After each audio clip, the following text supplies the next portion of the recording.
On today's show, we prove that natural talent is actually not what it takes to achieve excellence in your dream field. Today's show highlights the story of a woman who started her professional singing career in her 40s, amidst a busy day job and raising 2 children, and now is achieving countrywide success and national radio airplay. I just find the idea of talent so destructive, actually, because it doesn't really explain anything. It just takes away the courage from people. Let my honesty spill out through the pages. You're listening to Escaping the Rat Race. I'm your host, Amy Leo, a singer-songwriter and mental health educator. And our show is all about questioning the status quo and pushing the boundaries into what's possible for human beings and not probable. So tune in and get ready to escape the rat race, not only the monotonous 9-to-5 work grind, but also that incessant internal mental chatter that prevents most of us humans from experiencing more joy, peace, clarity, and freedom. Good morning, good afternoon, or good evening, depending on wherever you find yourself in the world today. Maybe you are in Denmark, like our featured guest today. I myself am in Amsterdam. We just had a snow, which was something quite surprising. But wherever you are, I hope you're excited for today's show. I certainly am. Even though the title of the show is Escaping the Rat Race, and that often people think of the financial rat race, what we're going to be talking today, I think, is even more exciting than that, because we're talking about an inner freedom that's available to every human being and how we can show up in the world with our authentic voice. So today's guest, we have Susanne Bargmann. She is just a phenomenal inspiration. I came across her work accidentally, funny how that goes in life, and she's doing wonderful things in the world. So I'm going to let her introduce herself. Susanne, if you could share a little bit about your story with music, and then we'll go from there. Hi, Amy. Good to talk to you. I'm so excited to talk to you and to inspire you and your listeners. My name is Susanne Bargmann. I originally was trained as a psychologist. And in my work as a psychologist, what happened was I started getting interested in how can we get better? How can we improve? And I think this was about 6 or 7 years ago. And I started reading books and articles because one of the depressing things that we find in my field, in psychotherapy, is that there's actually a lack of improvement. We're not getting better. So I was with my colleagues from all over the world. We were sort of debating this. We were trying to figure out how come we're not getting better.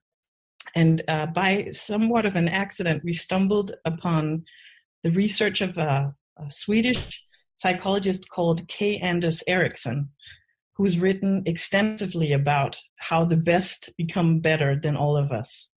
And his work has become pretty popular lately.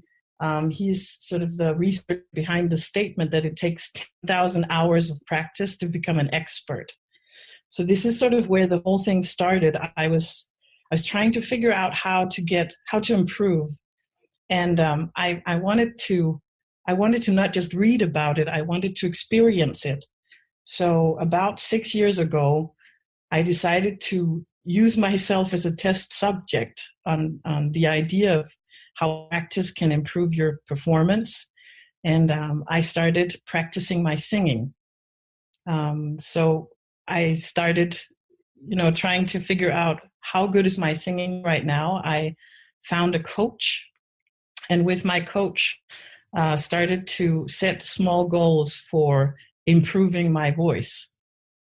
And my story is really just a sort of a journey into this concept of what does practice contribute to, and what type of practice do you need to do in order to get better.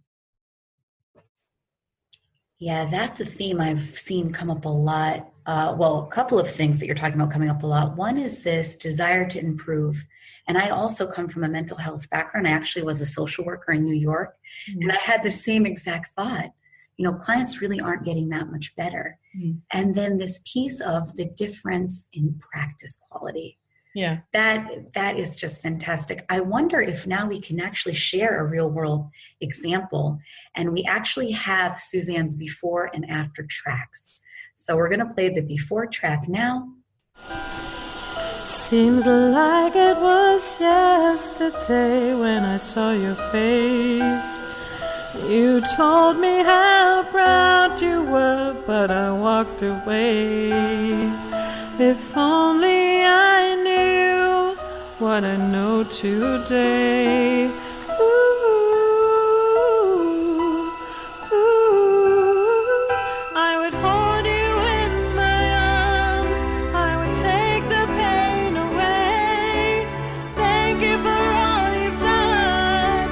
Forgive all your mistakes. There's nothing I wouldn't do to hear your voice again.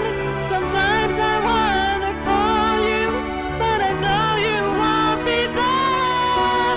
Oh.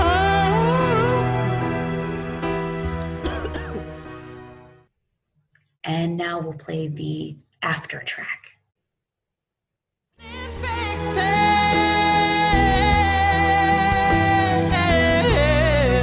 Somehow you left me neglected.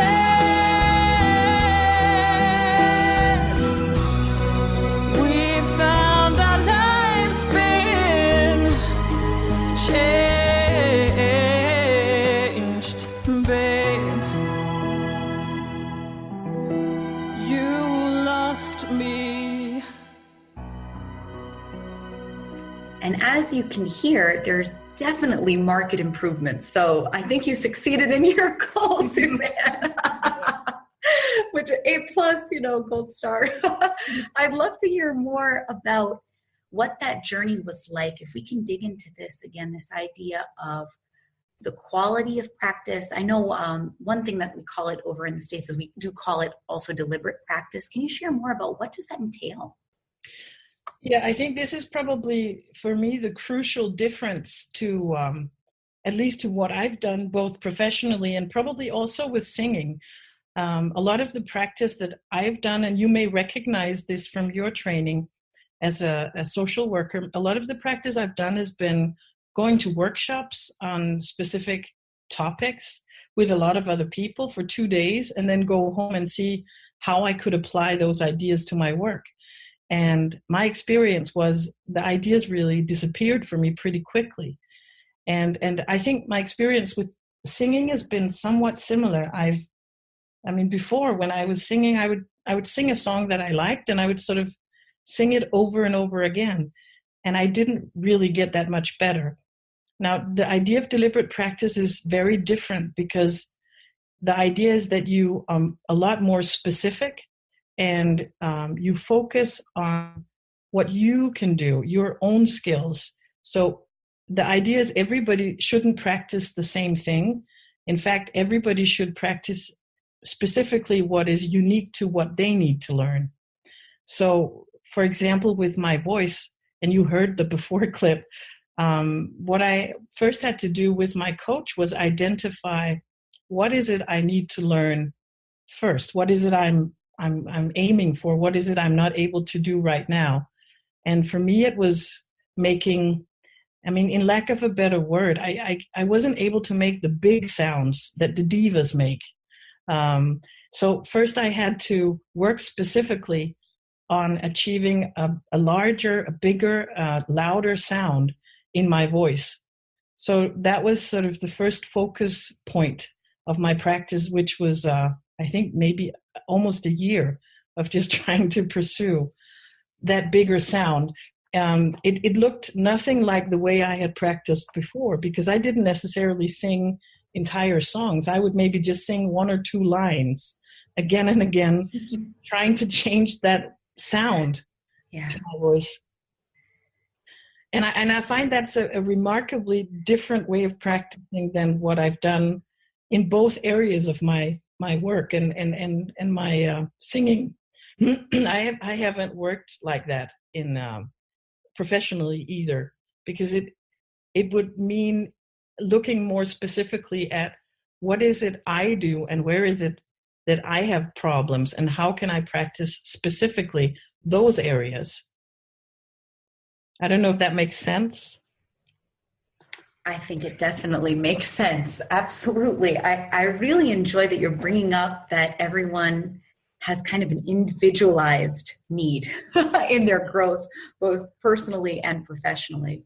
I think that can be sometimes missed a lot. You know, we go to the bookstore, we see all these self-help books, and it's not that they aren't helpful, but again, learning from a place of an open mind or leaning into your own intuition can be really helpful in navigating all of the information that we're thrown, because we're thrown so much. I mean, even thinking about singing techniques, Susanne, I mean, how many of you come across in your travels? You know, there's so many.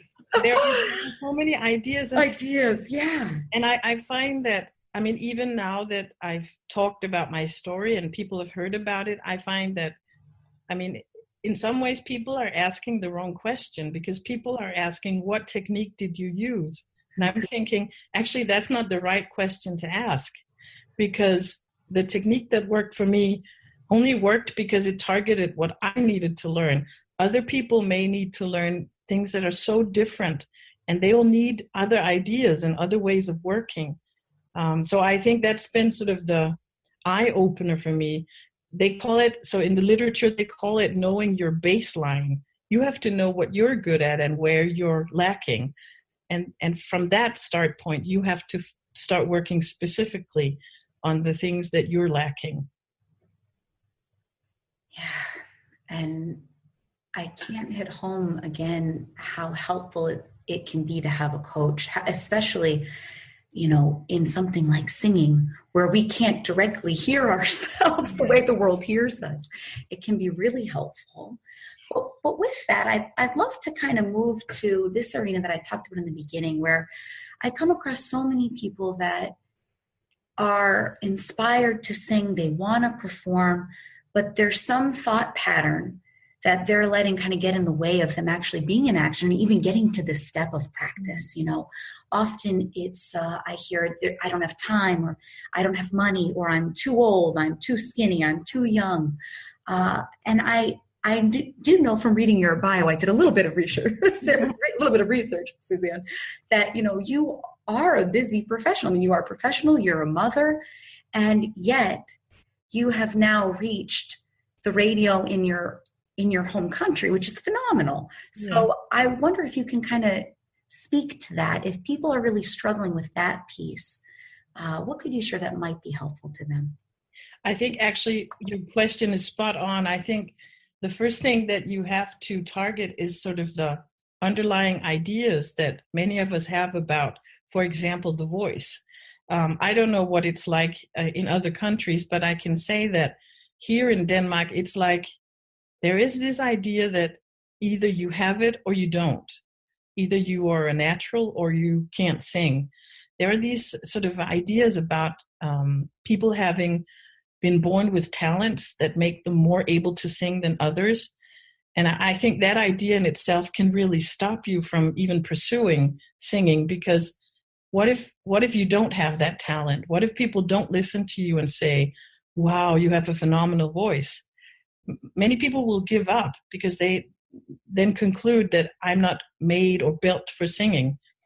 So I think that for me, again, was a big step to open my mind to the fact that maybe it wasn't that I didn't have a talent, but I hadn't practiced the things I needed to do.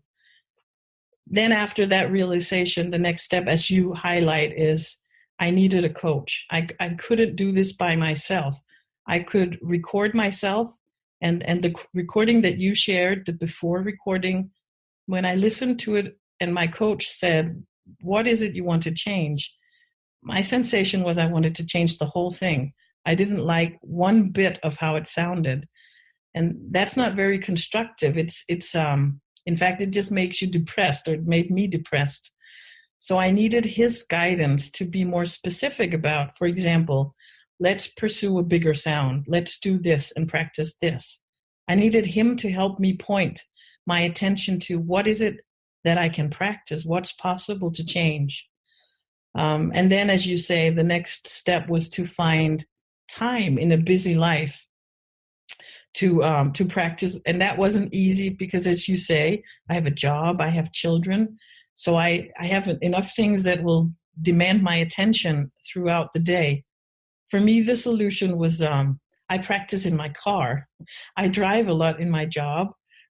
So I get about 1 or 2 hours of practice time if I practice in my car. So I think that's another key. You have to find ways of building practice into your life so it's something that's possible for you to do.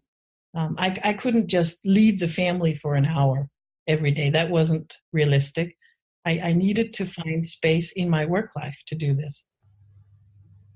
Yeah, and this is what's so neat is that every human being has the ability for a fresh thought and for incorporating practice in a way that makes sense in their life. I actually used to also do the car thing too, because I used to be driving all over the place, in Long Island and New York. And I do remember, but there was also this piece that I'd love to go back to because I think singers really run into this a lot. And it's this fear of rejection. It's this driving force of maybe not even rejection in the sense that someone's going to boo you off the stage or throw tomatoes at you, but again, not getting that positive reinforcement. Mm-hmm. And I'm curious if you've seen that is there something else on offer besides looking for that when you are creating and cultivating your craft and your art? I think I won't lie to you. At the beginning was so hard because everything I recorded, and I recorded myself at almost every practice, and everything I listened to sounded not right to me. It was so hard, and the improvements were there, but they weren't reaching the sounds that I wanted.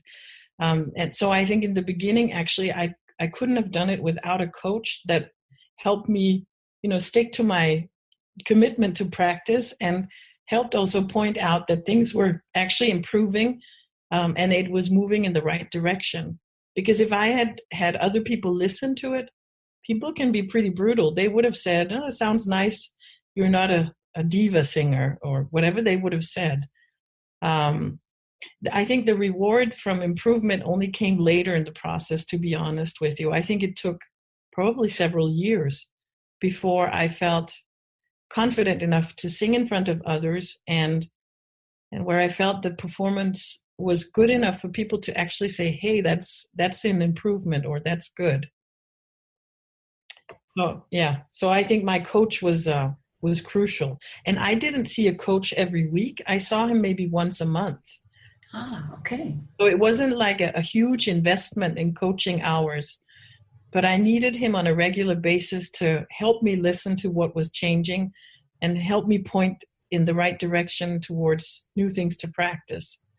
And I also needed him at one point in my practice. I was about to give up. I was saying to him, maybe I wasn't born to sing in this way.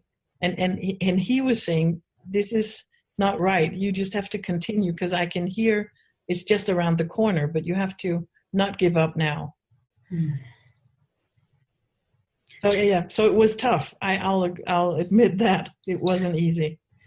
Yeah, I appreciate your honesty with this, and I'm sure some listeners are exactly in that spot right now. I mean, we can't help but, as human beings, get insecure moments, even when we do have the skill set, so that I want to encourage listeners is really natural. And it's part of the human system that you're going to have what we call, quote unquote, high moods or low moods, feeling confident, feeling insecure, but that system does come back around. And for me personally, when I really saw this and that I didn't need to get in there with myself when I was feeling particularly insecure.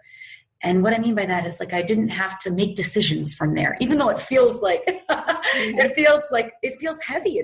That's how, consciousness works. We have a thought, we're conscious of it. We feel it. It feels like, oh my God, I just want to give up. But it's been really helpful to know that when I'm in that state of mind, that's not how I feel 97% of the time, that it's just a reflection of thinking in the moment and not a reflection of me and my potential. And I just am I'm just so grateful to have you on the call that you did stick through to continue your journey towards potential. Because I have seen one gal's coming to mind when I studied at CVI. So Susan and I actually, I think I mentioned this, I'm not sure. We actually studied at the same vocal academy in Copenhagen. And this one gal, I mean, she had a phenomenal voice by all accord. I mean, everyone was always praising her. She would get huge rounds of applause, and she had a real diva sound. Oh my goodness. Wow. Awesome. Wow. Really, really soulful. And there's this piece there that's interesting though, that, now it's been a few years since I've been in the academy and she doesn't sing at all anymore. No. So it does show again, like this inner piece that's always there. It's worth investigating. Of course, we need the deliberate practice. I mean, we can't just sit on a rock and expect to have a Mariah Carey voice or whatever you want it to sound like. But that inner piece of really looking inward to how human experience happens, I think is really worthwhile for people, because I see things like that. I'm like, oh no, I think for me, actually, I find this is why I've liked going to the singing school, to CVI, because I find that being with other people, I mean, the part of sharing this with a group of people has actually helped me stay motivated. I find that motivation is a challenge in this process, because I've been at this for about 5 or 6 years, and to stay motivated after so long and continue to practice, continue to pursue new goals is it's not easy. But being with other people, it for me at least, it lights sort of a fire, and listening to other people, watching other people's struggles, sort of motivates me to keep at it. And I think probably that's a challenge. If you want to stick at it and not lose your motivation, you have to find different ways of, finding spots where you can feel the motivation coming back. I also find that setting goals, for example, to release music was a big goal for me. And even though my motivation has been low at some times, knowing that I had to go in the studio with the producer has been motivating me to practice, even though I maybe not felt it in my heart that I want to practice. So I think it's really important to be aware of this, because otherwise, unfortunately, what happens is what you described with that girl with the wonderful voice. You end up not singing anymore, which is, in some ways sad if you really dream of, inspiring others with your music. Yeah, certainly. I find that maybe this is not the case with every human being, but I find most people I talk to, if they've had an inclination to want to do anything in their life, whether it's singing or writing, that never really goes away for people. Yeah. It's like it's always there, waiting to come out and express itself. And there's one thing now, I don't know why this is popping in my head, but it's popping in, Susanne, so let's go with it. And with that, I think what can be common sometimes, and why I myself was really drawn to CVI, is because they really focus on cooperation and collaboration instead of competition. Yeah. So I'm curious, how has your relationship with comparing yourself to other singers evolved in a way that perhaps is more helpful to you with your own art and your own music? Well, it's also been a sort of a development, because in the beginning, and you may recognize this, I listened to the singers with the big voices, and I would listen to them, and I would listen to myself, and I would think, oh my God, I'm so far away from what they do. But I think somewhere in the process, I've become more focused on finding my own sound. Mm-hmm. I don't know if it makes sense, but in the beginning, when I was singing, it would be more trying to sound like Adele or trying to sound like Christina Aguilera. Not that I ever did, but it would be that was in my head. Whereas now I think my focus is more, how can I bring out the sounds I like in my voice in the way I sing? So I've probably stopped comparing. It's not, I still feel hugely inspired. I don't know if you know this feeling.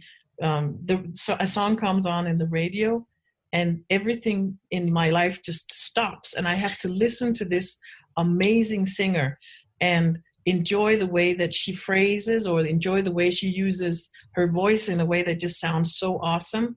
And I will think, oh God, can I do some of that? But my focus is now always, how can I sound the way I like my voice to sound? And then maybe add a bit of what she did. I don't know if it makes sense.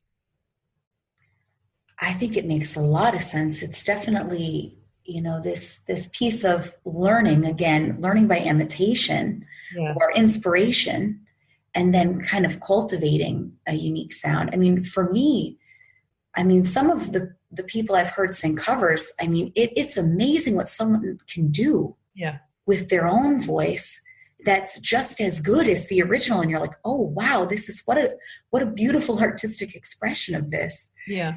And one thing, again, just to nail back to the practice, I know we're kind of going around in circles, but hey, that's all right. Yeah.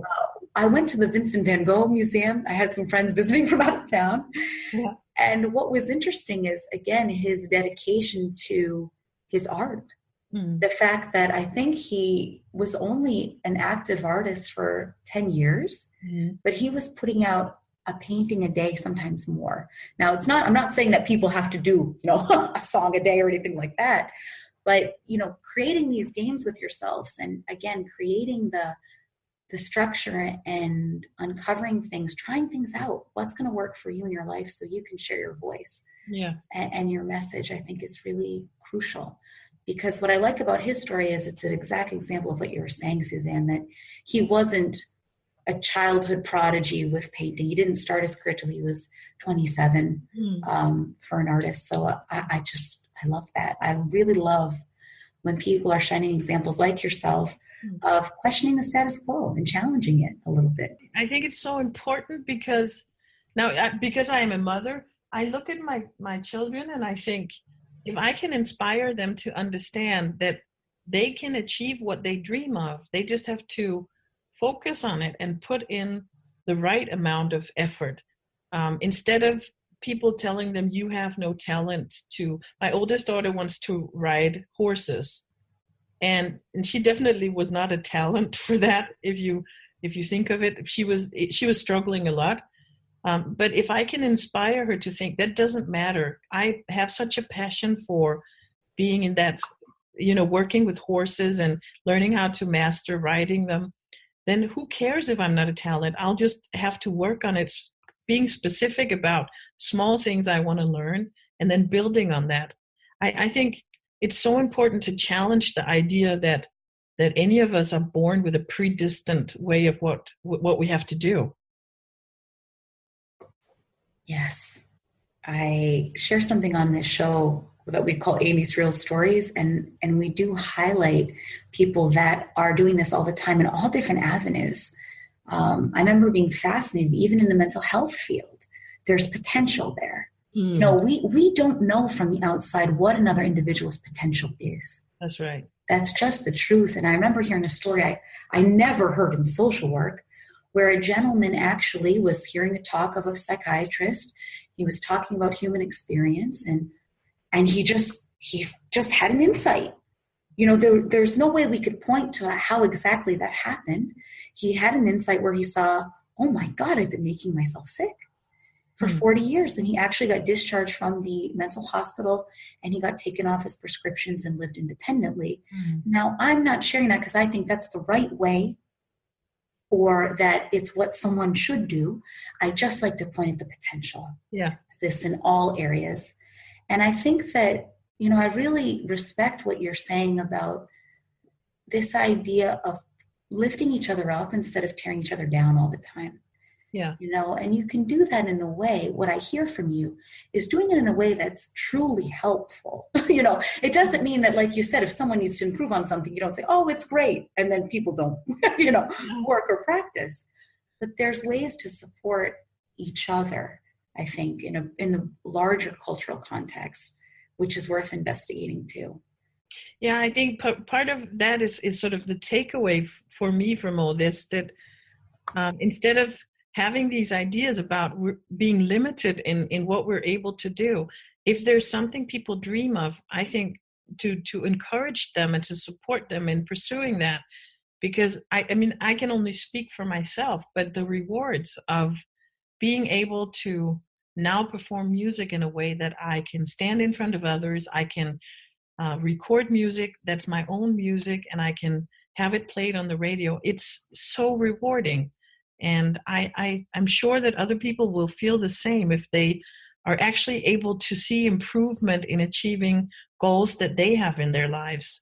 So I agree with you that if we can help each other do that instead of, I just find the idea of talent so destructive, actually, because it doesn't really explain anything. It just takes away the courage from people. Do you believe in dreams come true? I do. So you. That's beautifully said. I don't even want to add anything to that, Susanne. Yeah, I find it truly amazing the more I'm in life and in action and meet different people from around the world, creating incredible lives for themselves and following their passion and their dreams.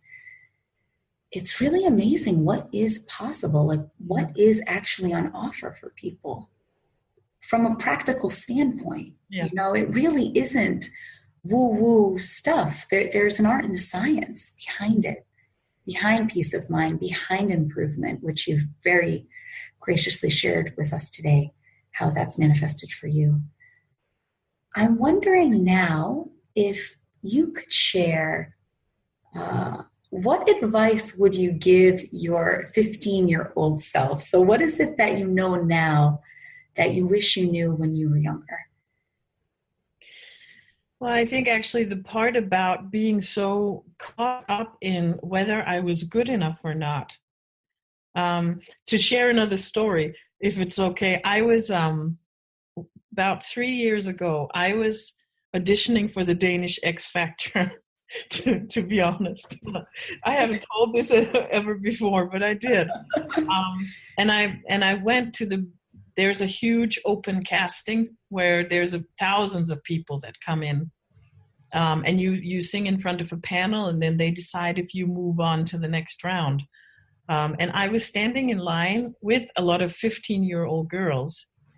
And one of the girls said something that really hit me. She said, I can't wait to get in front of the judges and let them tell me if I have a future in music. And it was it grabbed my heart. And I was thinking, oh man, and I didn't say anything, but if I had the chance, I would say to her, nobody can determine where you go with your life. Nobody can decide for you if you play music or not. You have the power to decide. You just have to work on it. So I think I would have said that to myself at age 15, because I was also caught up in the idea that other people should tell me if I had the talent or not, which is just a foolish idea, really. Absolutely. It's really interesting how thought works and how opinions work. Because if you really think about it, you know, people like Bob Dylan, right? I mean, he's not by the traditional means a good singer, but he had a career where his music touched the lives of thousands, probably even millions of people. So there is something there when you start to see that, people's opinions are just their thinking in a moment. That can be helpful because then it allows a freedom in certain moments to either take that advice to heart or just let it kind of in one ear, out the other. Yeah. I can share a story from my own experience where I was studying in New York City, and I've always felt really comfortable on stage. That hasn't been a rabbit hole for me personally. And I remember I was doing these gigs, I was putting together these great shows. We'd have comedians, and I'd bring people from the audience up on stage to sing.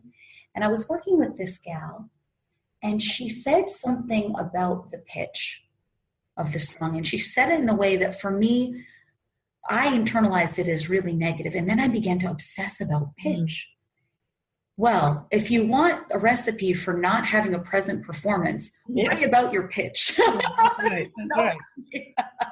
No, again, it's not to say that that isn't helpful to get your training, but I was so wrapped up, again, just like that gal at the X Factor, so wrapped up in her opinion, that her opinion was right, quote unquote, that I actually stopped giving for a little while. And I was much more insecure than I'd ever been on stage. And here's the thing I realized, Susanne, which was amazing. You know, I got feedback at the shows that people were touched, sometimes drawn to tears. Yeah. Even when my pitch wasn't perfect. Those things aren't related.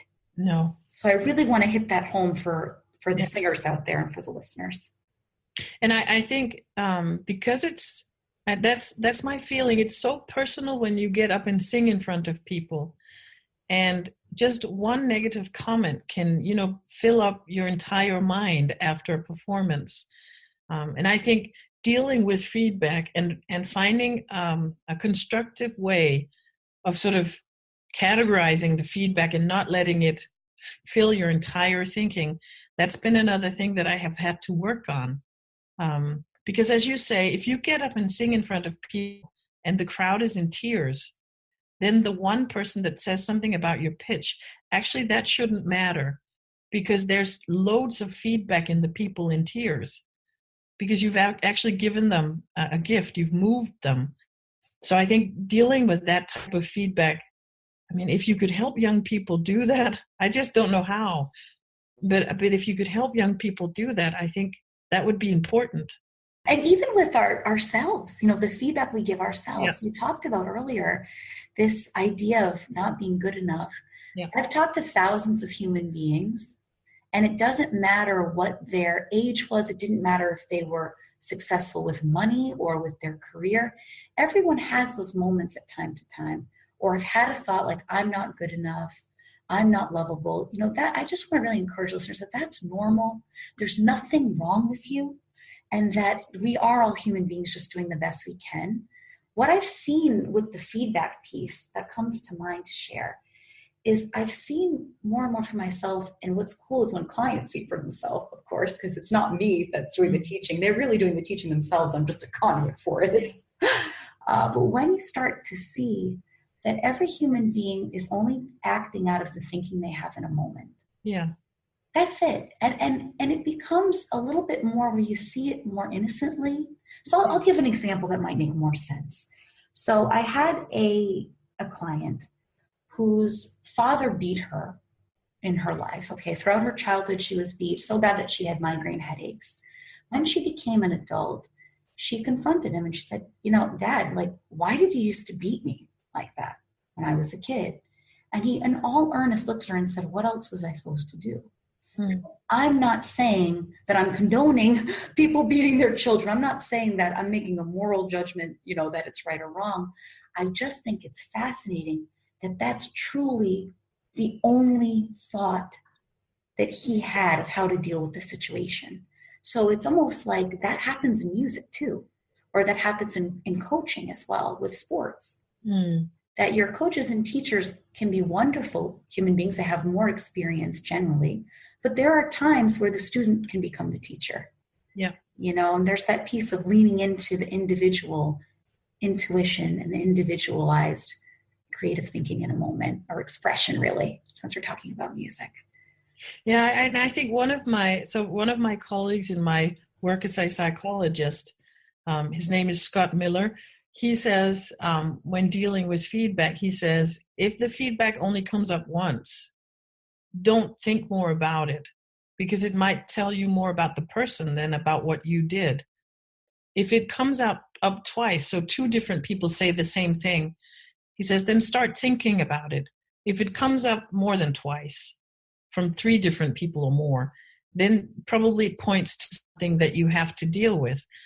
But I think the crucial thing is to not let one comment fill up your entire mind, because it may just say more about the person than about how you were singing or what you just did.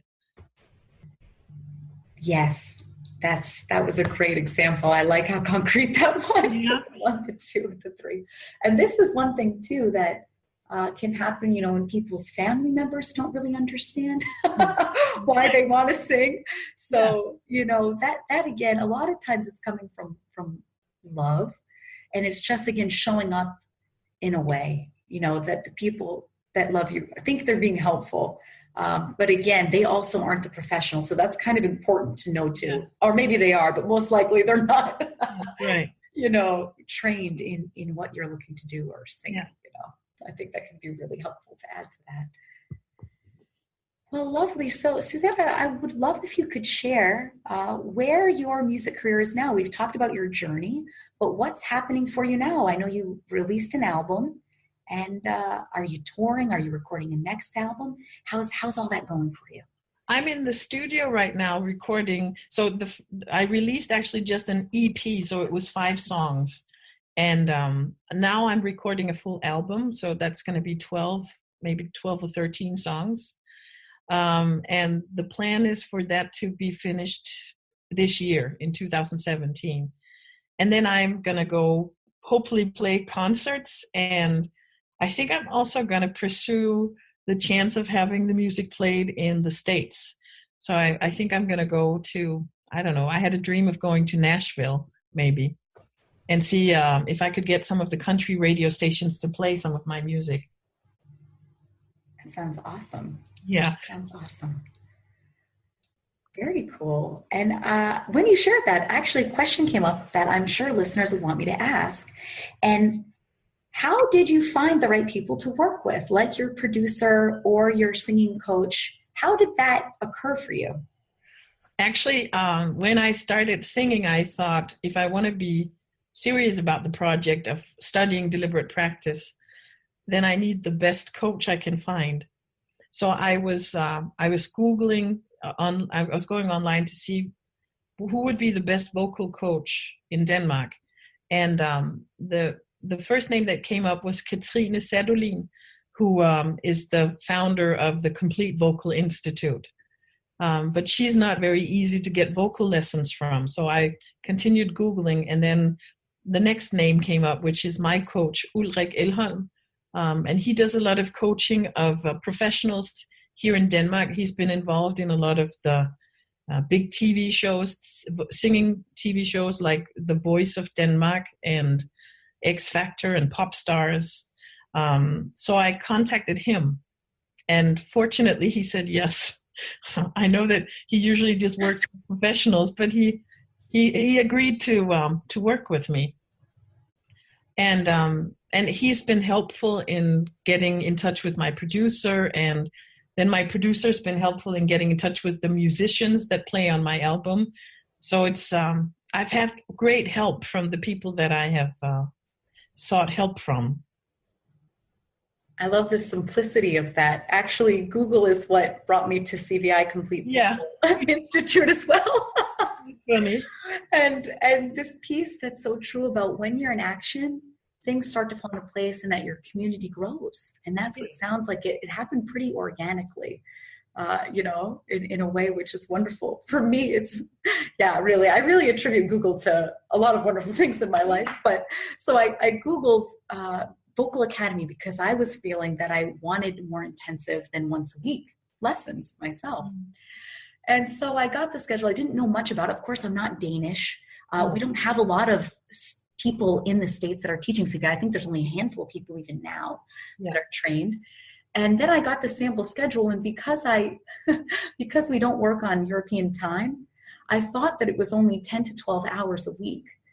Or 10 to 14 hours a week, but they were really talking about the time per day, Monday through Thursday. Yeah.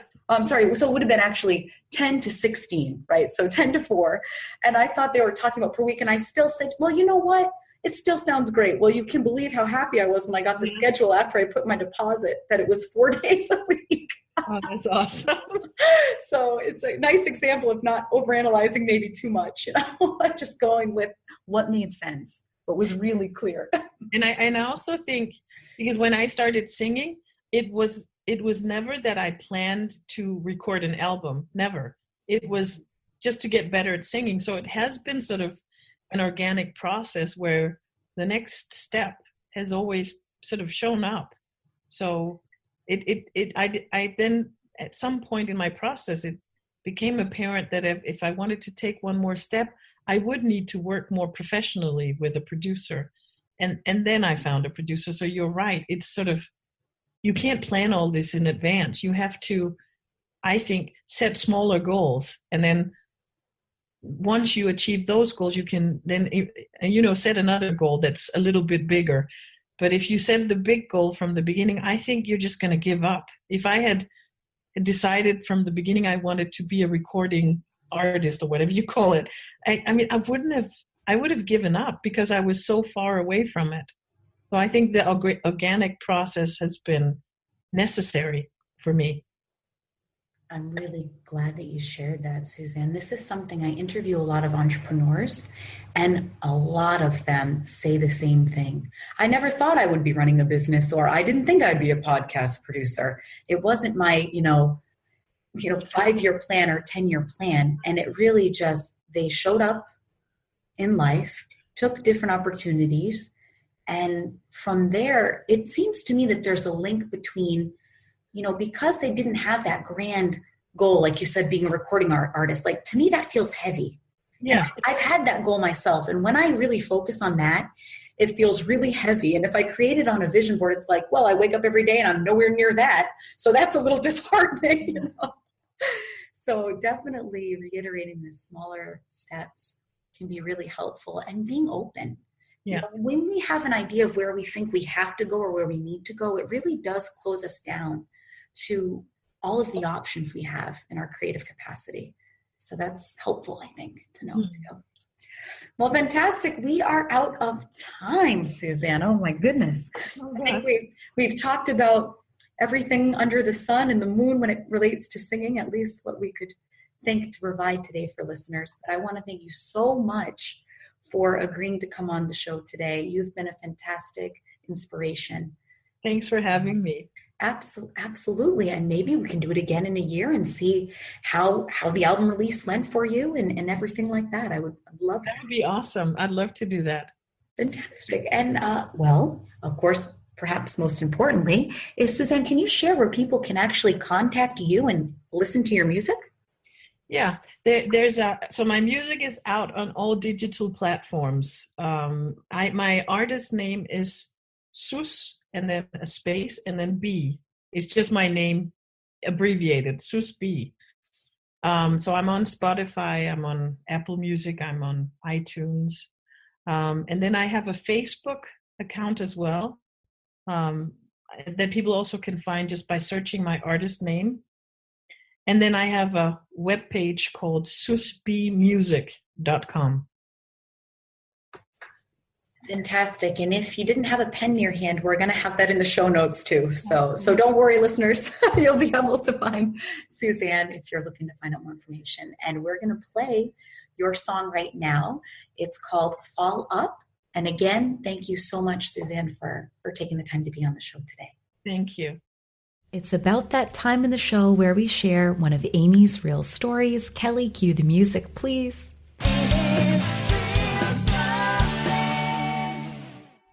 Today's story really fits what we've been highlighting and really questions this idea that talent is something you're born with.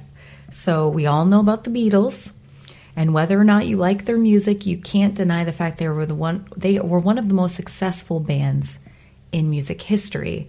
What a lot of people don't realize is that in 1960, the Beatles were playing in Hamburg, Germany. Now, Hamburg has a pretty thriving red light district, so they were playing in strip clubs. Now, that's not the most remarkable piece of the story. The fact is that they were playing 8-hour sets 7 days a week for years. So by the time that they had breakthrough success in 1964, they had already played live approximately 1,200 times, which is more than what some bands do in a lifetime. So again, even huge success stories and quote-unquote talents, right? People that are at the top of their field and truly excellent, like the Beatles, they had a lot of hours of practice behind that before they broke through into the mainstream. If you want to get these interviews delivered right to your device, all you've got to do is subscribe. Type in your search engine Escaping the Rat Race with Amy Leo and click subscribe on either iTunes or Stitcher or Google Play or however else you listen to your podcast. You'll be able to find us.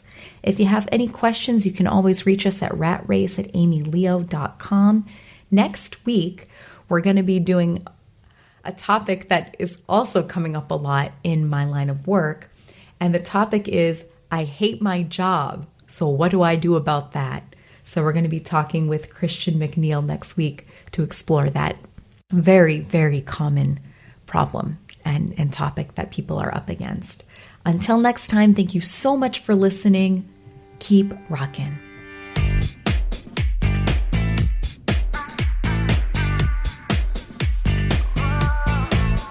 When everything gets in the way of everything else around, so serious, oblivious to what it's really about. Sometimes we get so caught up in the here and now, we don't know how to dance like no one's watching, sing like no one's listening, toss away all the excuses for that. When something pushes you to what people are telling you simply can't be done. So take the chance you're given, chase the dream you're holding, toss away all the excuses for that. When something pushes you to what people are telling you simply can't be done. Hold up, hold up, hold up, hold up, hold up, hold up, hold up. Cause and effect, what happens next? An accidental hit. It just goes to prove what they say is true. You don't have to be perfect. Cause if all the little trials are tests, I think I'd rather fail. Yeah, make a mess and dance like no one's watching, sing like no one's listening, toss away all the excuses for that. When something pushes you to what people are telling you simply can't be done. So take the chance you're given, chase the dream you're holding, toss away all the excuses for that. When something pushes you to what people are telling you simply can't be done. Sure, there'll be doubters filling in the blanks with their facts. That just makes me laugh louder. Slamming forward, no falling back. Dance like no one's watching, sing like no one's listening, toss away all the excuses for that. When something pushes you to what people are